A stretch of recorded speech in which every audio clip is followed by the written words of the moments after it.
Alors bonjour tout le monde, aujourd'hui on se retrouve pour monter des configs à moins de 450 €. Et oui, donc des configs de gamer pour gamer. Donc je dois tout de suite vous dire que ces configs bien sûr ne runneront pas tous les jeux en ultra en même temps, c'est normal vu le prix, 450 €. C'est vraiment pas cher. Mais je dirais bien que ceux-ci pourront runner environ tous les jeux en médium, donc en 1080p médium. Donc c'est vraiment super. Donc c'est environ la puissance des consoles et même un petit peu plus. Donc commençons tout de suite. Ah oui, j'ai oublié de vous dire. Dans ces trois, parce qu'il y aura trois configurations, donc deux AMD et un Intel. Donc pourquoi deux AMD et un Intel? C'est tout simplement parce que AMD font des meilleurs prix, voilà. Donc voilà. Donc ne me ragez pas dessus en commentaire et ne dites pas que je suis juste un fanboy. C'est juste que AMD sont beaucoup moins chers. Donc commençons avec la première config. Donc comme processeur, je vous ai mis un beau AMD Athlon 2 x4 760K, donc qui est un très bon processeur, 4 cœurs à 3.8 GHz, donc que vous pouvez bien sûr overclocker. Mais bon, dans cette config, je vous ai pas mis de ventilateur, mais bon, ça coûte quoi, 20-30 € pour un bon ventilateur, donc voilà. Donc, c'est sûr qu'il est un peu vieux, mais même s'il est vieux, il est quand même très performant, hein. Il se compare, je vais vous le montrer, il se compare à des i3, donc performance, vous voyez ici que le Athlon x4 760K est juste un petit peu derrière le Core i3 4130, pardon. Donc voilà, donc c'est vraiment rien, hein. 6.5 et 6.6 sur 10. Il n'y a pas une grosse différence, on parle ici de 1% seulement. Donc voilà. Ensuite, par exemple pour l'overclocking, il est beaucoup mieux. Donc il est à 9.3 au lieu d'être à 8.2. Donc c'est 11% mieux que le i3. Et donc, si vous overclockez votre Athlon x4 760K, vous allez avoir des meilleures performances que le i3, sachant que le i3 coûte plus du double du... Ben, pas plus, qui coûte le double du prix du Athlon. Donc, c'est vraiment pas mal. Donc, voilà. Comme carte... Donc, le Athlon va coûter 75 €. Donc, comme carte mère, je vous ai mis une MSI A78M E35, donc qui va vous permettre de faire un peu d'overclock. Donc voilà, qui coûte seulement 44,90 €. Donc c'est vraiment pas cher, les amis. Ensuite, comme RAM, je vous ai mis 2 x 4 Go de chez Corsair Vengeance, 1600 MHz. Donc voilà, c'est surtout parce que j'aime beaucoup Corsair. Donc voilà. Comme carte graphique, je vous ai mis la Sapphire Radeon R7 260X de Durgo. Donc voilà, qui est une très bonne carte pour 105 €. Donc je vais vous montrer tout de suite des benchmarks. Donc vous voyez ici que celle que je vous ai mis, c'est la AMD Radeon R7 260X 2GB. Donc c'est en plein celle que je vous ai mis ici, Durgo de Sapphire. Donc vous voyez que sur Assassin's Creed en high, vous voyez en high, en 1080p high, il obtient quand même en average, average c'est la moyenne, donc 45 FPS en moyenne. Donc c'est vraiment épiquement bon pour le prix. Ensuite, sur Battlefield 4, vous allez voir que c'est vraiment bien pour du ultra. Ça peut même faire runner du ultra si vous trouvez bien sûr que 30 FPS c'est jouable. Donc en ultra il va carrément atteindre quasiment les 30 FPS, ce qui est vraiment pas mal. Et en high je vous dirais qu'il va être environ à 40 FPS, donc c'est vraiment très jouable. Donc voilà,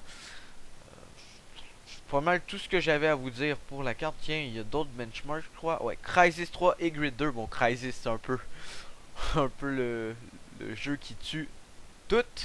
Ah, c'est quand même pas mal, hein. Regardez, justement, notre carte graphique a un average de 37 FPS en high, en 1080p, donc c'est vraiment pas mal, hein. 37 FPS, c'est déjà plus que les consoles qui roulent en 30 FPS. Et sur Grid 2, ben là, ça c'est un jeu carrément facile à faire runner. Donc grid 2 en 1080p tout au max, nous atteignons 49 FPS, qui est vraiment très bien. Donc voilà, c'est vraiment une carte graphique qui en vaut le coup. Ah oui, aussi j'ai oublié de vous montrer un truc pour le Athlon x4.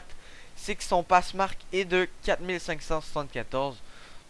Bon, ça vous dit rien pour tout de suite, mais tantôt, quand je vais vous montrer la passe-marque des autres processeurs, vous allez mieux comprendre. Ensuite, comme disque dur, je vous ai pris un bon Seagate Barracuda 1TO. Donc voilà, 1TO c'est la base, à 50 €. Donc j'ai rien d'autre à dire. Donc voilà. Comme boîtier, ben ça c'est optionnel, hein, vous pouvez prendre ce que vous voulez. Moi je vous ai mis un Cooler Master CM Force 500 parce qu'il y a des ports USB 3.0 et qui offre un bon refroidissement, et surtout son look n'est pas si mal. Je vais essayer de vous montrer si ça veut bien charger. Voilà. Où est-il? Il est là. Donc vous voyez sur le côté, le look est vraiment pas si mal. Donc voilà. Et comme alimentation, je vous ai pris une 500 watts de chez Cooler Master. Voilà. Donc ne vous en faites pas, 500 watts c'est amplement assez, même si vous voulez overclock. Passons maintenant à la deuxième config, donc qui est la config Intel. Donc je vais juste regarder, ok, ça fait déjà 6 minutes. Je vais essayer de me dépêcher un peu plus. La config Intel, c'est comme processeur, je vous ai mis un Intel Pentium Anniversary G 3258 3.2 GHz, donc qui équivaut environ au Phenom de chez AMD. Donc voilà, qui coûte 59,70 €. Avec ça, je vous ai mis une carte mère MSI. J'ai oublié de vous dire, il est 2 cœurs. Donc bon, c'est un peu moins bon que 4 cœurs, mais 2 cœurs c'est encore bon, ça passe encore pour les jeux. Et il est à 3.2 GHz, mais ce processeur est vraiment un beast de l'overclock. Donc je vous ai mis comme carte mère une MSI Z97 PC Mate, donc qui va vous permettre d'avoir de très bons overclocks. Je vous ai mis 4 Go de RAM, donc pourquoi pas 8? Tout simplement parce que si j'en mettais 8, ça dépassait le prix qui est déjà de 443 €, donc ça se rendait à, je pense, 480 environ.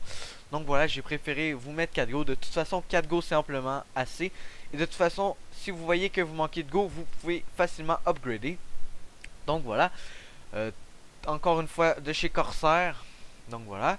1600 MHz. Donc comme ventilage, je vous ai mis un Cooler Master Hyper 212 Evo. Donc ça va vous permettre d'overclocker l'Intel Pentium à, je dirais, environ 4.5 GHz, ce qui est énorme. Donc voilà. Ensuite, je vous ai mis la même carte graphique que le précédent, donc une Sapphire Radeon R7 260X 2 Go, le même disque dur, le même boîtier et la même alimentation.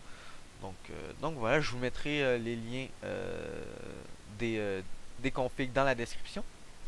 Donc le passe-marque de ce processeur est de 3981, alors que notre Athlon était à 4574, donc c'est un peu moins bon. Mais bon, il faut se dire que le Intel Pentium est meilleur par cœur. Donc si vous jouez à des jeux qui sont pas optimisés pour plus de 2 cœurs, le Intel Pentium va être un peu mieux que le Athlon. Donc voilà. Ensuite, on passe à la dernière config qui, ma foi, ne comporte pas de carte graphique. En fait, vous allez comprendre ça tout de suite. Donc comme processeur, je vous ai mis un AMD A10 7850K Black Edition. Donc Black Edition, c'est pour dire qu'on peut overclocker, de 3.7 GHz. Donc c'est un processeur 4 cœurs qui est un APU. Donc qu'est-ce qu'un APU? C'est en fait un processeur qui contient en lui-même une carte graphique. Donc je vais essayer, je sais pas comment vous expliquer ça, mais en tout cas, dans le processeur, en fait, il y a une carte graphique, donc une Radeon R7. Donc voilà, je vais vous montrer un peu les performances qu'obtient ce processeur. Donc ah oui, juste vous dire, celui-ci aussi est très facile à overclocker. Donc voilà, donc les performances en jeu de ce processeur, toujours sans carte graphique, quand vous payez juste le processeur. Bon, ici vous voyez des benchmarks. Ce qui est en vert, en fait, c'est ça qui va nous intéresser, parce qu'en vert c'est de la RAM à 2133 MHz. Donc c'est ça que je vous ai pris pour le processeur, justement. Donc voilà. Donc ce qui nous intéresse, ce qui en va, donc le premier c'est un benchmark, donc on va moins s'y attarder. Le deuxième c'est un jeu, donc Alien vs Predator en low en 720p, vous allez atteindre 56.3 fps, ce qui est très bon. Batman en 900p en low, vous allez atteindre 60 fps, ce qui est vraiment bien. Just Cause 2 en low en 768p, vous allez atteindre 60 fps. Hitman, ça c'est un jeu vraiment demandant. En low en 600p, vous allez atteindre 50 fps environ. Et Street Fighter en 900p en high, vous allez atteindre 62 fps. Donc c'est vraiment pas mal, hein. Pour le prix qui coûte, c'est vraiment très bien.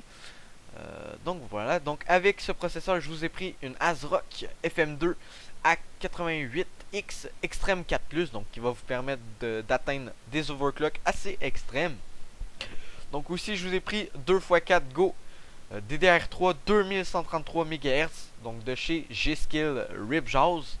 Donc voilà, c'est vraiment de la bonne RAM qui est très haute vitesse. C'est justement aussi pour ça que j'ai pris cette carte mère, si vous regardez bien. Cette carte mère, en fait, on va aller dans fiche technique, supporte de très haut, comment dire, de très haute fréquence de mémoire. Donc je vais essayer de vous montrer ça. Bon voilà. Donc vous voyez ici, ça supporte même du 2600 MHz. Donc vous pourrez overclocker votre RAM qui est à 2133 jusqu'à 2600 MHz. Et votre carte mère va encore le supporter, ce qui est vraiment très bien. Donc voilà, ensuite j'ai pris un disque dur Seagate Barracuda, un TO encore une fois, un Cooler Master CM-Force 500, lui vous êtes habitué de le voir, et un EVGA 430 watts. Donc pourquoi pas 500 watts encore une fois? C'est tout simplement parce que vu qu'on n'a pas de carte graphique, ben, ça demande beaucoup moins d'énergie. Donc voilà, 430 watts c'est amplement, et vous pourrez très bien overclocker avec cela. Donc je vais vous montrer un peu les passe-marques. Donc le passe-marque du A10. Donc le A10 obtient un average de 5683 en passe-marque. Donc de plus en plus que c'est élevé, de mieux en mieux c'est. Donc je vous rappelle, le A10 à 5683, le Pentium à 3981 et le Athlon à 4574. Donc, en bref, entre les trois, comment dire, entre les trois configurations, voilà, lequel que je serais tenté de vous conseiller le plus, moi, ce serait plutôt de prendre le Intel Pentium. Donc, celle-ci, tout simplement parce que la carte mère vous permet d'upgrader votre Intel Pentium pour avoir un i5. Donc, si une année vous avez l'envie de changer de processeur, vous pourrez prendre un i5 ou un i7. Donc voilà, ce qui est quand même qui sont quand même de très bons processeurs. Donc voilà. Donc en tout cas les gens, j'espère que cette vidéo vous aura plu.